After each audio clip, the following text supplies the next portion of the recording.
வருஷம் பார்த்தீங்கன்னா, பிரீமியர் லீக்ல வந்து இந்த ரெஃபரிங் ரூல்ஸ வந்து மாத்திக்கிட்டே தான் இருப்பாய்ங்க. என்னதான் ரூல்ஸ மாத்துனாலும், ஏதோ ஒரு கோளாறுபடி பண்ணி, சீசன் ஃபுல்லா அத பத்தியே பேச வச்சு, இவனுங்க ஒரு ரூட் போட்டுட்டு இருப்பானுங்க. ஆனா, இந்த வருஷம் பார்த்தீங்கன்னா, FIFA வேர்ல்ட் கப்ல ஏகப்பட்ட சேஞ்சஸ் நம்ம வந்து பார்த்தோம். ஆனால், இதை எவ்வளோ வந்து UEFA ஆர்கனைசேஷன் எடுத்துக்கிறாங்க, அவங்களுடைய லீக்ஸுக்குள்ள எவ்வளோ எடுத்துக்கிறாங்க, எத்தனை ரூல்ஸ் மேண்டேட்டரி, எத்தனை ரூல்ஸ் ஆப்ஷனல் அப்படின்ட்டு ஏகப்பட்ட விஷயங்கள் வந்து இருக்குது. ஏன்னா, பிரீமியர் லீக் மறுபடியும் இந்த வருஷம் ஏகப்பட்ட புது விஷயங்களையும் புது ரூல்ஸையும் வந்து கொண்டு வந்திருக்காங்க பிரீமியர் லீக்குக்கு. வருஷம் இதே மாதிரி ரூல்ஸ் கொண்டு வந்ததுக்கு முன்னாடி எதுவுமே வழக்கமா நடக்காது. நம்ம வந்து பிஜிஎம்ஓஎல்னு பேசிட்டு இருப்போம். ஆனா இனிமேல் பிஜிஎம்ஓஎல் கிடையாது, bro ref.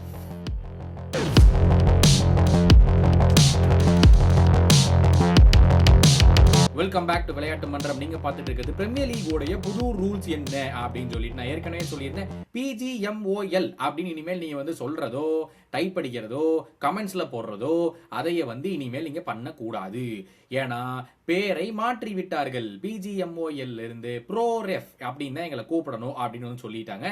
Professional game referees. அதனால அதுக்கு பேர் வந்து ப்ரோ ரெஃப். இவ்வளோ நாளா வந்துட்டு ப்ரொஃபஷனல் கேம் மேட்ச் ஆஃபீஷியல்ஸ் அப்படின்னு வச்சிருந்தாங்க. ஒன்றும் பெரிய சேஞ்ச் எல்லாம் கிடையாது. அந்த மூளையெல்லாம் அப்படியே தான் இருக்குது. அவங்களுக்கு பேரை மட்டும் மாற்றிக்கிட்டானுங்க. அதனால இனிமேல் வந்து ப்ரோ ரெஃப் அப்படின்னு வந்து சொல்லிட்டானுங்க. ஸோ இந்த வருஷம் வந்து ஏதோ நிறைய பிரின்சிபிள்ஸ் எல்லாம் ஃபாலோ பண்ண போகிறோம் அப்படின்னு வந்து சொல்லியிருக்கானுங்க. இப்போ வந்து உங்களுக்கு அந்த இமேஜ் வந்து தெரியும். என்ன சொல்லியிருக்கானுங்கன்னா, நிறைய இந்த பிரின்சிபிள்ஸ் எல்லாம் போட்டிருக்கோம் இந்த வருஷத்துக்கு அப்படின்ட்டு.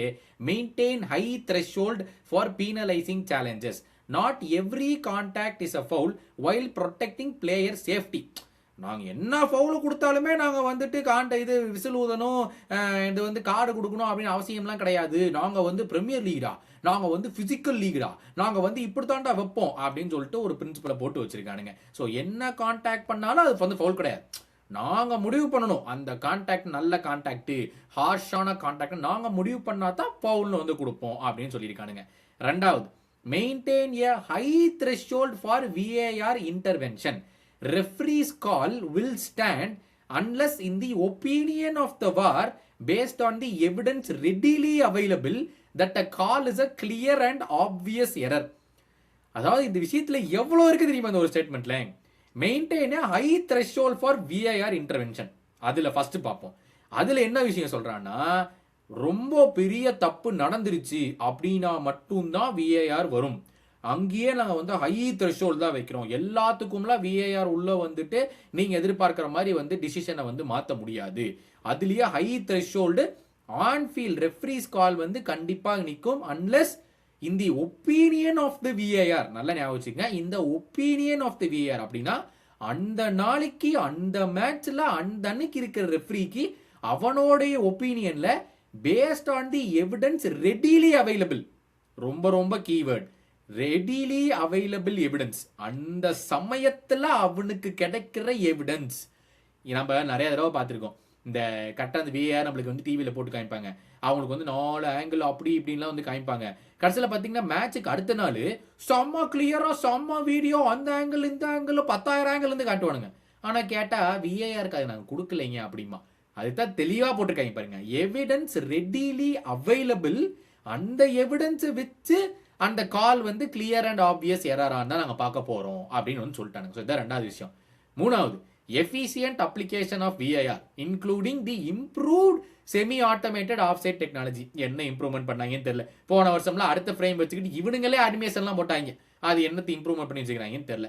ஸோ இன்னொன்று வந்து இன் ஸ்டேடியம் VAR எக்ஸ்பீரியன்ஸ். அது வந்து தேவை. ஏன்னா நம்ம டிவியில் உட்காந்துருக்கோம், நம்மளுக்கு வந்து புரியும்.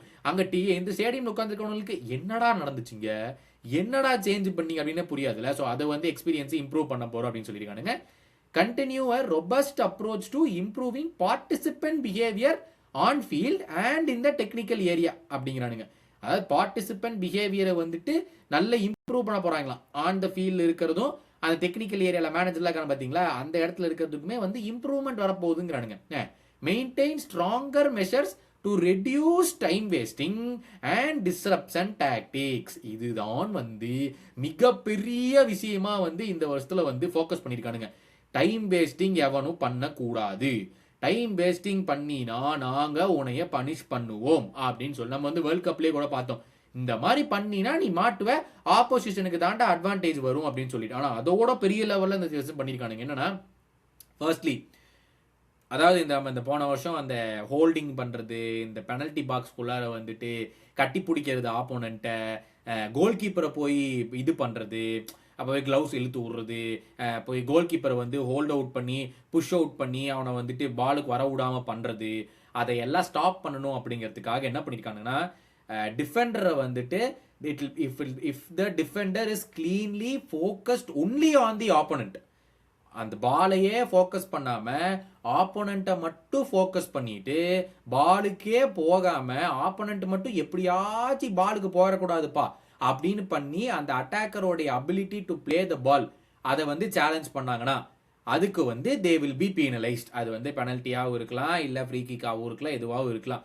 அந்த அந்த டிஃபெண்டரே வந்து எனி ஏரியா ஆஃப் த பிச்சில் defender should be going for the ball, இல்லைன்னா லுக்கிங் அட் த பால். அந்த மாதிரி எதையுமே பார்க்காம நான் வந்து அட்டாக்கரை மட்டும் தாண்டா போய் கட்டிப்பிடிக்க போறேன் அப்படின்னு வந்து போனாங்கன்னா பீனலைஸ் செய்யப்படும் அப்படின்னு சொல்லி போட்டிருக்காங்க. ரெண்டாவது, ஏதாச்சும் சேலஞ்ச் கோல் கீப்பர் மேல நீங்க வந்து பண்ணீங்கன்னா அதேதான், கோல் கீப்பர் எந்த இன்டென்ஷனுமே இல்லாம பாலை விளையாடுறதுக்கு எந்த ஒரு ஹெட்டர் அடிக்க போறதுக்கோ ஒரு கிளியர் பண்ண போறதுக்கோ எந்த ஒரு இன்டென்ஷனுமே இல்லாம போய் கோல் கீப்பரை வந்துட்டு ஏதாச்சும் தொடுறது, கையை பிடிச்சி இழுக்கிறது, இந்த மாதிரி எல்லாம் பண்ணீங்கன்னா பீனலைஸ் செய்யப்படும். நீங்க வந்து பாலுக்காக போகணும், நீங்க மட்டும் போய் கோல் கீப்பரை வந்து கையை வச்சு இப்படி தடுக்கிறது அது இதுன்னு பண்ணீங்கன்னா கண்டிப்பாக பீனலைஸ் செய்யப்படும் அப்படின்னு சொல்லியிருக்காங்க. மூணாவது விஷயம் என்னன்னா, இந்த வந்து ஒரு பெரிய விஷயமா இருந்துச்சு, இந்த முடியை பிடிச்சி இழுக்கிறது. அதாவது போன வருஷம் வந்து ஏதோ ஒரு கேம்ல வந்து ரெட் கார்டெல்லாம் கொடுத்தாங்க, சில கேம்ல எல்லோ கார்டு தான் கொடுத்தாங்க. அதனால இந்த வருஷம் உட்காந்து அதை பத்தி நல்லா பேசி ஒரு முடிவு வந்துருக்காங்க. என்னன்னா, கிளியரா டெலிபரேட்டான ஆக்ஷன், முடிய பிடிச்சி இழுக்கிறது எடுத்தால் மட்டும்தான் ரெட் கார்டு கொடுக்கப்படும். அதாவது ஒரு பிளேயர் ஓடிட்டு இருப்பான், சட்டை பிடிச்சி இழுத்து நிப்பாட்டுவாங்க பாத்தீங்களா, டே நீ ஓடக்கூடாது அப்படின்னு சொல்லிட்டு, அந்த மாதிரி முடிய கீது பிடிச்சி இழுத்துட்டாங்கன்னால் நாம வந்து பிளேயர் வந்து ஓடிட்டு இருக்கான் அவனை வந்து ஸ்டாப் பண்ணணும் அப்படிங்கிறதுக்காக முடிய பிடிச்சி இழுத்தாங்கன்னா ரெட் கார்டு கொடுக்கப்படும். தெரியாம இந்த கையை வீசி அதை வீசி தெரியாம முடியல வந்து கையை வந்து பட்டுருச்சு, ஒரு சேலஞ்சுக்கு போறாங்க ரெண்டு பேருமே, அப்போ தெரியாம கையில வந்து பட்டுருச்சு, அந்த எக்ஸசிவ் ஃபோர்ஸ் கிடையாது அப்படின்னா வந்து எல்லோ கார்டு தான் கொடுக்கப்படும் அப்படின்னு சொல்லிட்டு இப்ப ரூலையே வந்து மாத்திட்டாங்க.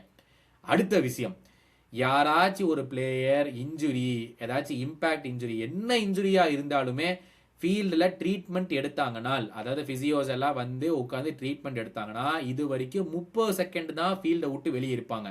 இனிமேல் 60 செகண்ட், ஒரு நிமிஷம் நீ ஃபீல்டை விட்டு வெளியே இருக்கணும். அது எப்படின்னா, நீ வெளியே போய் பிளே ரீஸ்டார்ட் ஆனதுக்கு அப்புறம் தான் அந்த ஒரு நிமிஷம் வந்து ஸ்டார்ட் ஆகும்.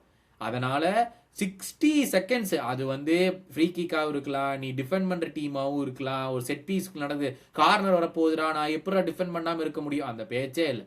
வெளியே போயிரு, 60 செகண்ட் நீ வெளியே இருந்து தான்ப்பா திருப்பி உள்ள வரணும் அப்படின்னு சொல்லிட்டு அந்த முடிவு வந்து எடுத்துட்டு இப்போ வந்து புதுசா வந்து மாத்திருக்காங்க.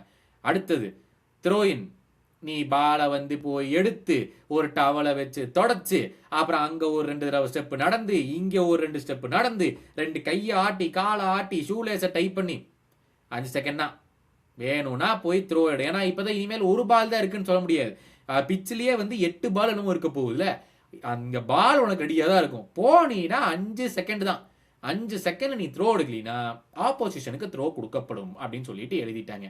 அதே மாதிரி கோல் கீப்பர் கிக்கு, அந்த கோல் கீப்பர் கிக்கு வந்து பாலை கையில பிடிச்சிக்கிறாங்க பாத்தீங்களா, அது வந்து 8 செகண்ட் ரூல் இருக்குது, இது வந்து ரிலீஸ் பண்றதுக்கு. இந்த இடத்துல கோல் கிக்ஸ் எடுக்கிறதுக்கு வந்து அதே 5 செகண்ட் தான். உனக்கு பாலை கொடுத்துருவாங்க, பாலை கொடுத்தோடனே 5 செகண்ட்ல நீ வந்து கிக் எடுக்கிற, கிக்கு எடுக்கலீனா கார்னர் தான். எந்த பேச்சும் கிடையாது, எந்த இதுவும் போராட்டமும் கிடையாது. நேரா பால் கார்னருக்கு போய் ரிஃபல் விசில் ஊதிடுவான், கார்னருக்கு போயிடும், ஆப்போசிஷன் கார்னர் எடுப்பாங்க. ஆனால் டக்குன்னு பால் பிளே பிச்சுக்குள்ள வந்துருச்சுன்னா பால் 5 செகண்ட்ல நீ கிக் எடு, போய் பின்னாடி இருந்து அங்க நடக்கிறது, ஷூலேஸை கட்டுறது, போய் போஸ்ட்டை வந்து காலை வச்சு தட்டுறது 2 வாட்டி, அப்படி இங்கிருந்து ஓடுங்கடா அங்கிருந்து வாங்கடான்னு சொல்றது, நேரா கார்னருக்கு போயிரு தம்பி. அதனால டப்புன்னு நீ வந்து கோல் கிக் எடுக்கணும் அப்படின்னு சொல்லி முடிவு பண்ணிட்டாங்க. அடுத்தது சப்ஸ்டிடியூஷன் நடக்கும்போது வடக்கம் நம்மளால எங்கோட தெரியுமா, சப்ஸ்டிடியூஷன் நடக்கும்போது அந்த கசிக்கு போயிடுவானுங்க, இருக்கு சார் நான் அங்கிருந்து வரணும் சார் அப்படிமா. தம்பி பக்கத்துல எந்த இடத்துல நீ வெளியே போக முடியுமோ அந்த இடத்துல 10 செகண்டுக்குள்ள நீ வெளியே போற, வெளியே போகலினால் உள்ள வர பிளேயர் வந்து ஒரு நிமிஷம் வெளியே வெயிட் பண்ணிட்டு தான் உள்ளேயே வரணும். 60 செகண்ட்ஸ். ஆனா 60 செகண்ட்ஸ்ல பால் வெளியே போலன்னு வச்சுக்கோங்க, பால் பிளேக்குள்ள தான் இருந்துச்சுன்னா அந்த 60 செகண்ட்ஸ் பிளஸ் அடுத்த தடவை எப்ப பால் வெளியே போகுமோ எல்லாத்தையும் சேர்த்து அப்புறம் தான் தம்பி நீ உள்ள வரணும். அது வரைக்கும் உன் டீம் 10 பேர் வச்சு தான் ஆடணும் அப்படின்னு சொல்லிட்டு அந்த ரூலையும் வந்து போட்டாங்க. அடுத்தது, இத்தனை நாளா வந்து செகண்ட் எல்லோ கார்டு கொடுத்தா விஐஆர் உள்ள வர முடியாது அப்படின்னு இருந்துச்சு.